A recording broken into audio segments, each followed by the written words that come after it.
Yeah. Hi, Chris. Hi, Chris. Hello, how are you? Good. Hanging in there. How do we look on that from that end? Like, because you rarely see the conference room. Yeah, it's a different look, but I like it. That's fun.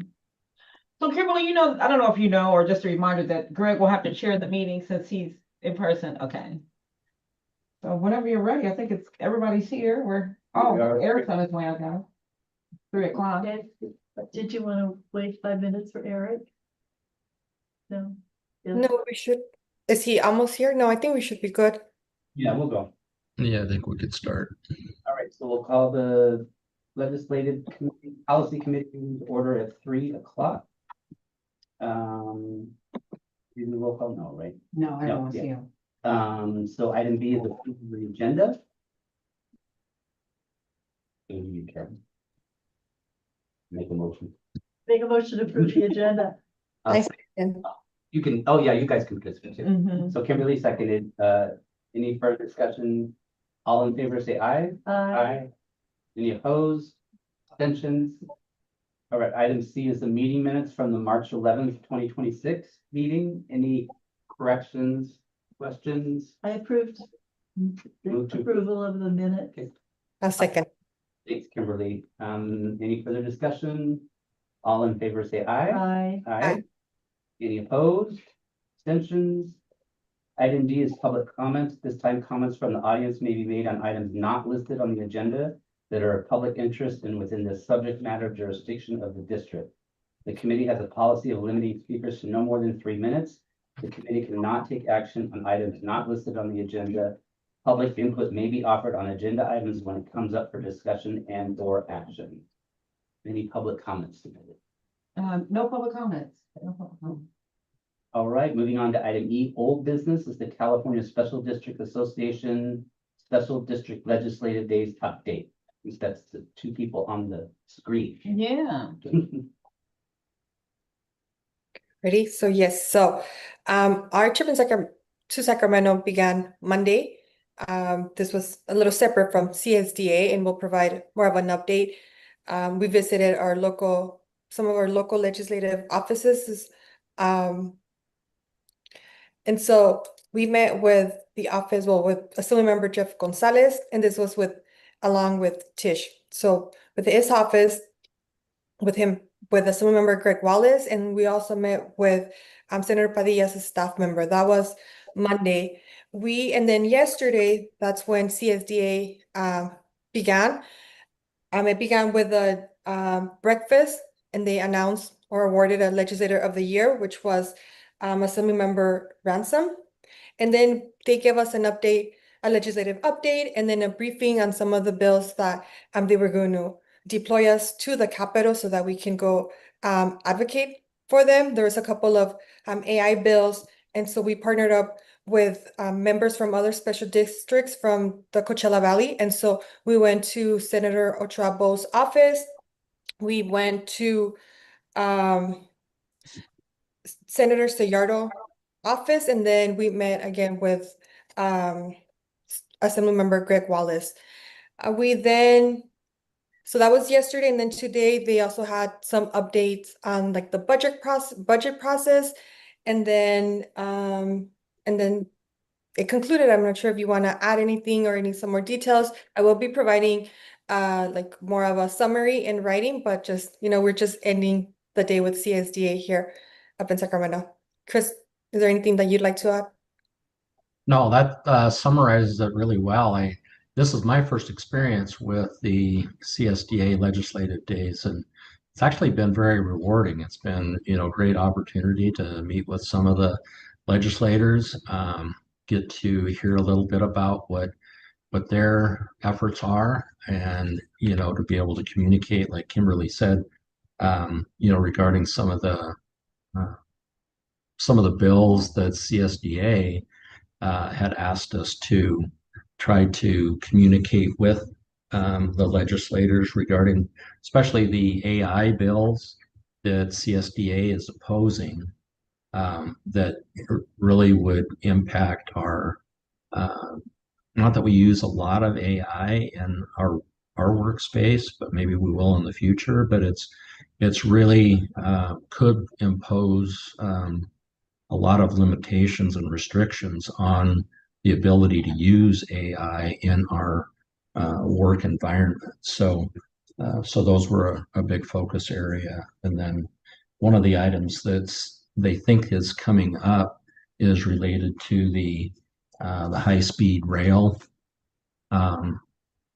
issue that's going on. There's some concern that there might be efforts to try to, they're calling it stealing, but trying to capture some of the, or redirect some of the property tax and sales tax within a half-mile radius of the substations for the rail system to help support the rail system authority. So that one's one that the CSDA is concerned about too, and trying or opposing if that does come to a bill, and if there's potential concern that it could push through on a trailer bill to avoid having those taxes repurposed.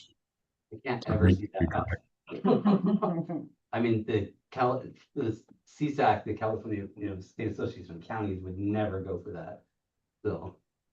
But Yeah, I can't imagine, that's what the one gentleman was saying this morning. He says, I can't imagine that could even happen because there's, legislation in place already that really can't be, right. would be very difficult to overturn. So Chris Donna has a question. So, Hi, Chris. Is there a particular reason or reasons why CSDA is opposing AI bills? Did they say what the reasons? yeah, because their concern is on one of them, there would be a lot of noticing that would be required for employers to provide to employees about any of the AI efforts that are being used. And the concern is, from CSDA's standpoint, is that it's too broad. Because I think the intent is to protect, I mean, they gave some examples that are probably the real concerns, are like employers are potentially even putting like wristbands on employees to like follow their every move of the day to try to understand what they're doing. So it's very, it's a huge imposition on an actual employee. And so, I don't think that's something that we would ever do, but I think that's some of the extreme side of it. And then, just using AI, for extensive purposes that they think might be imposing on actual employees. So, And I'll read the bill numbers. So one of them is AB 1898 by Assemblymember Schultz. The bill title is Unworkable Restrictions on Workplace Technologies That Use Artificial Intelligence. The other one is AB 2027 by Assemblymember Ward. And this one is Prohibitions on Using Workplace AI Technology Trained with Worker Data. And so it's always good to just know what's coming down the pipeline. And even if it's something that's not gonna affect us right now, it could be something that's affecting other special districts within our service area, and then in the future, us too, right? Like Chris mentioned, one of these bills is like super broad, and so CSDA will not change their position unless it's amended. yeah. Thank you. You're welcome. Who were the other districts you guys partnered with for the legislative day? Was it Morongo or? No, so it was Desert Recreation District and their foundation, Mission Valley Water, Mission. Mission Springs, Uh-huh. And and then Desert There's- Water District. Agency, Desert Water Agency, and a few others. I know that there was vector and mosquito control. Almost Yeah. the effective control. We also had Valley Sanitary. there was a few others. Yeah. I think I think it was maybe like 10 or so, Coachella Valley based special districts. That was a nice turnout. And I did like the way that they grouped yesterday for meeting with the legislators. They grouped them really by area. So, our group was quite a few of the districts that are in our Coachella Valley. Yeah. And so they assign you to legislators within your area. You should do that locally here, maybe once a year, Yeah, get together all the special districts, get together. yeah, that would be smart. We can- It was actually nice to meet with Senator Ochoa Bogue, so that we could express to her our appreciation for her support on the freestanding emergency department. And she did give indication that she would like to continue pursuit of that or keeping that on the radar. So Cool. Any other questions? All right, we'll move on to the California Legislative Bills report. I'm not sure, but how do we want to handle this? unfortunately, Tish isn't going to make it, or I don't think she made it. I don't see her on here. So I think, really more informational that, for us to see in our meeting, I did go over the summary bill report and tried to clean it up some, removed some bills, added some bills. We did leave the ones on. Maybe if we could go to the actual bill, summary bill, yeah, this one. I left those on that had to do with Medi-Cal. They may or may not directly affect us, but I think anything related to Medi-Cal is probably of interest for us. There's what is it, the Bill 1811? Is that the one that we were talking about this morning, Andrea? Yeah, that one, the health professional shortage areas. That one we did learn that it's presently unopposed, and so we would like to provide our logo to go on an ACHD supported or letter of support. So hoping that's okay with the committee to do that. I know we're supposed to be working on a policy to bring these things, through legislative committee as well as the board, but some of these are pretty time sensitive since they're back in session now.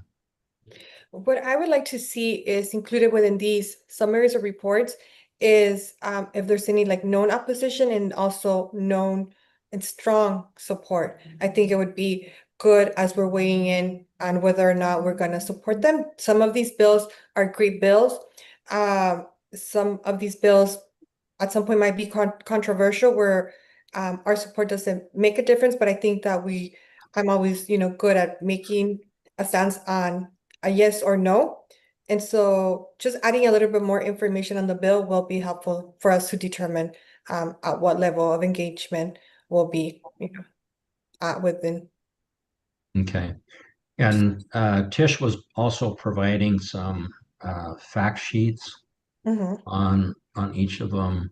I don't know if Andrea, you were able to get it updated in the packet. I didn't look for sure, but so she was putting those together yesterday and this morning. So thank you, Andrea. It looks like you've got them there. Yeah. Thank you.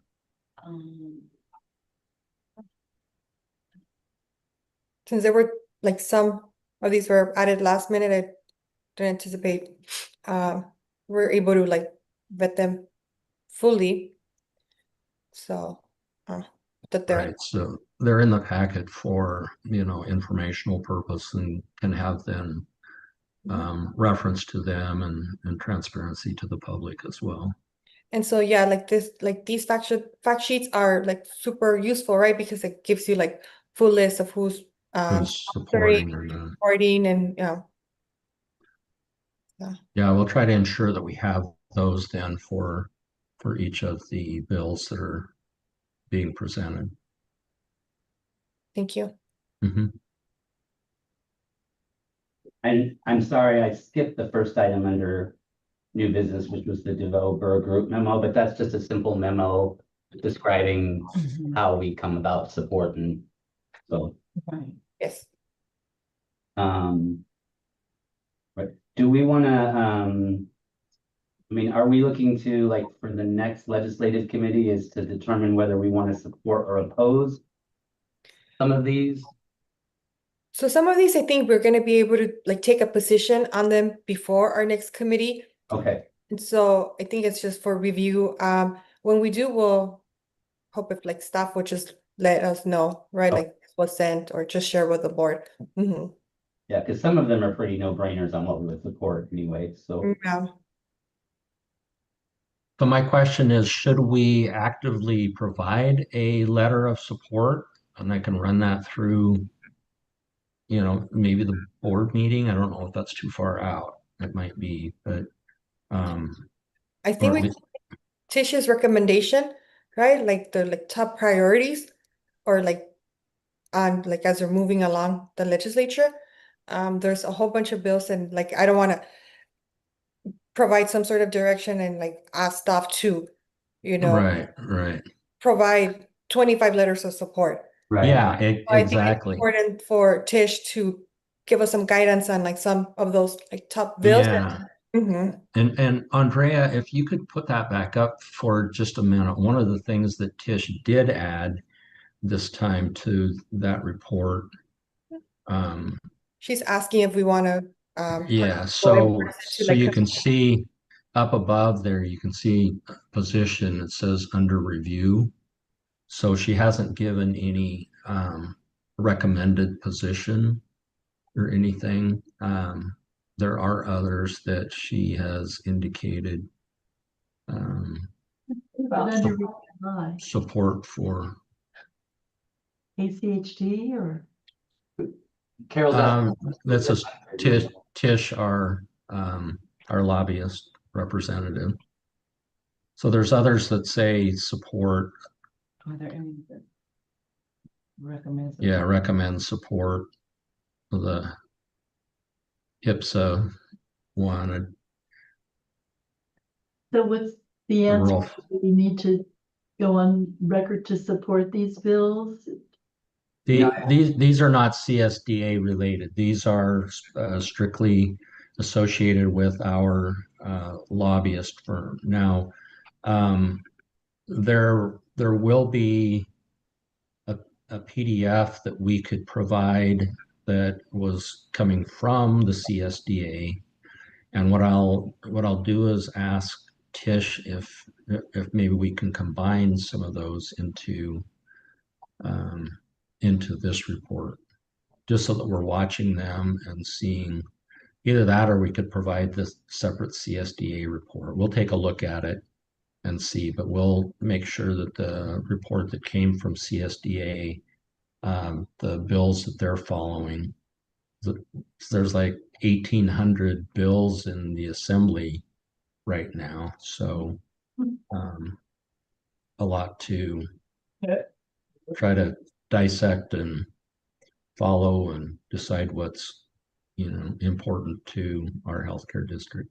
So I like Kimberly's suggestions. I think we have to like identify like the top 5 or 10 that it specifically apply more so to the district. Am I interpreting that right, Kimberly, from what you said?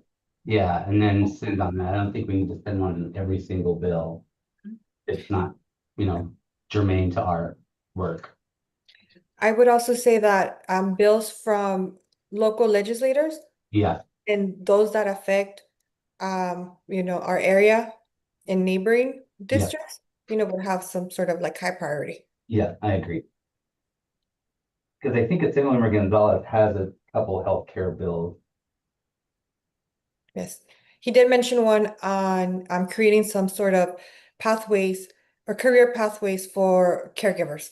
Yeah, Mhm. yeah, and that's near and dear to his heart because he's got a disabled son. Mhm. Yeah. Mhm. So he Well- said he's still working on polishing the language on that. Yeah, Yeah, really, it's interesting you mentioned the caregivers, because I'm on the Health Advisory Committee for Southern California Grant Makers.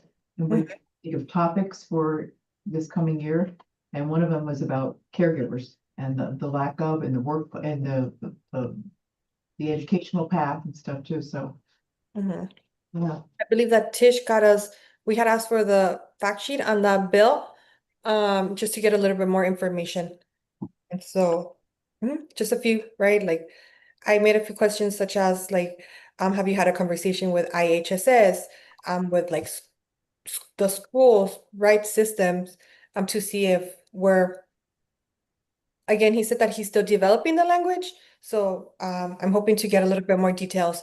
Because I mean, that would be something for us to support, right? Like pathways, career pathways. And I can see being a caregiver, a former caregiver myself, I see the value of the work that's being done. And then I also see how others can get into the field as well. And if there's a pathways, what he was mentioning was that this would create some sort of like a certificate or license that if you've been, acting as like a family member's caregiver, and the example that he provided was his own children right. caring for their sibling, and they put in so many hours, but like they wouldn't be able to put that on a resume.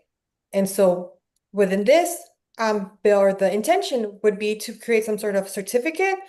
He didn't say where it would live within, the state administration, and so, or how it would actually be designed.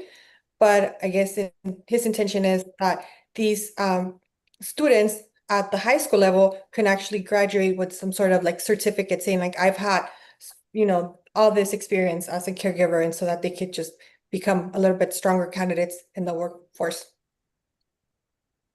Under our scholarship program, we also do support certificate licenses as well, yeah. Because not everybody wants to go to college or can go to college, Mhm. but they can get Well, and the thing whether is, it being, an Mhm. EMS or. yeah, Mhm. and the thing is, there's a real shortage of care workers. I mean, outside of family members, because like my mom's trying to get one, and the state and county are telling her it's like almost 2 years to get one Wow. because I'm not doing it. Mhm. And there's no other family to do it. So I think it's a great idea. I know that a lot of like how I seen it when I was a caregiver, it wasn't through IHSS, it was just a private home. Try that I one. know that a lot of like families, what they do is they end up looking for someone themselves, and then they bring him in through IHSS, send them to training, fingerprint, and all that. And so it's not that there's a pool of caregivers that they can tap into. It's actually them, right? Like bringing people Right. in. Mhm. Yeah, I see that on my neighborhood group, in the community, visit people advertise caregivers,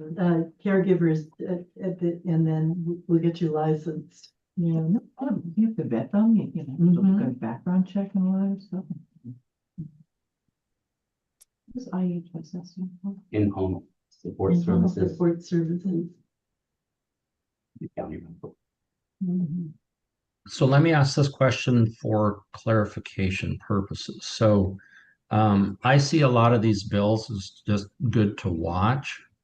So are you saying to remove those that we would not consider to be high priority for our district? And which ones do you want to consider the top 5 or 10?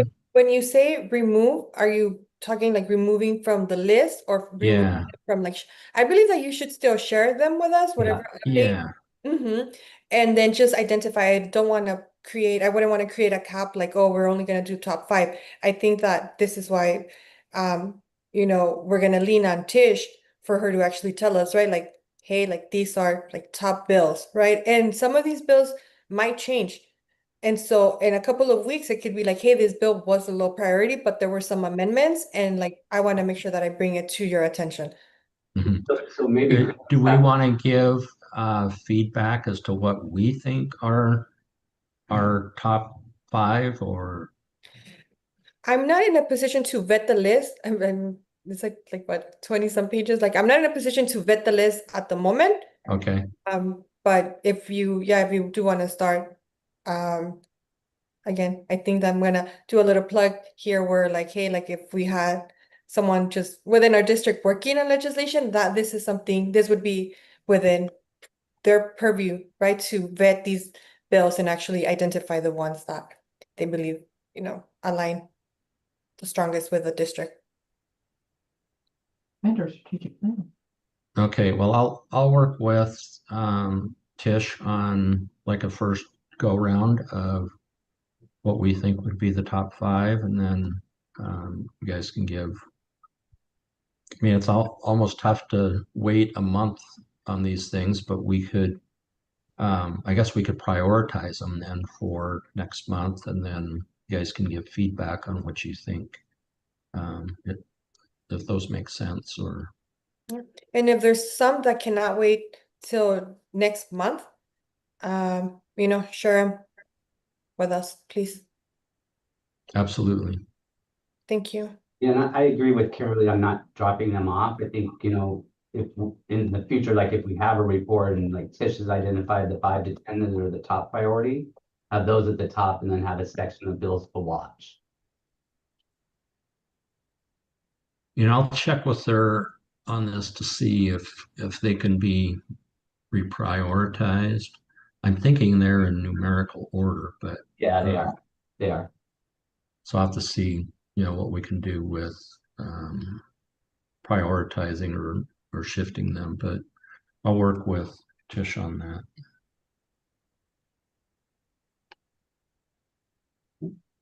Any other questions, comments? COD has a big certificate program. All right, we'll move on. I have one more question. Are there any bills that impact the Medi-Cal reimbursement? I see that there was one bill, what was it? 1811? More No. for FQ and rural health centers. Yeah, but that's for more rural health centers, right? It's FQs too, but Yeah. it's not specifically Medicare. It's about their reimbursement rates and combining them. So there's not anything really out there about like expanding Medi-Cal reimbursement. Well, with the cuts in Medi-Cal reimbursement to help make up the difference. Yeah, not yet, no. There's no money in this There's no money, budget. right? There's been conversations, but I haven't seen any legislation. There might be something in the May revise, but doubt it, but.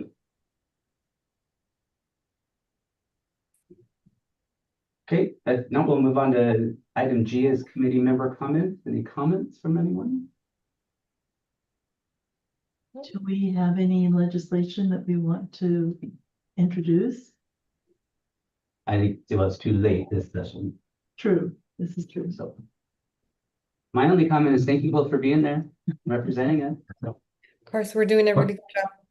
Yeah, and one of the things they noted this morning too is that CSDA noted is that they would like to potentially revisit the AB 707, or I forget if it was AB or SB 707 regarding the overhaul of the Brown Act, but they did give indication that they might like to pursue some language revisions, but there hasn't been any pursuit of that yet.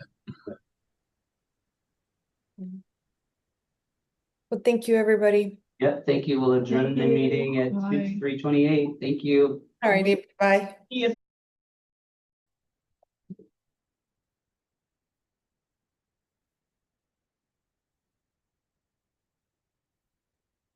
Hi, Badger. Can you turn your camera around? Oh, There we go. All right. okay. How are you guys today? Good. Good, thank you. Enjoying the conference? Yes, I'm over here. Mhm. Uh-oh. You froze on us. Oh, hold on.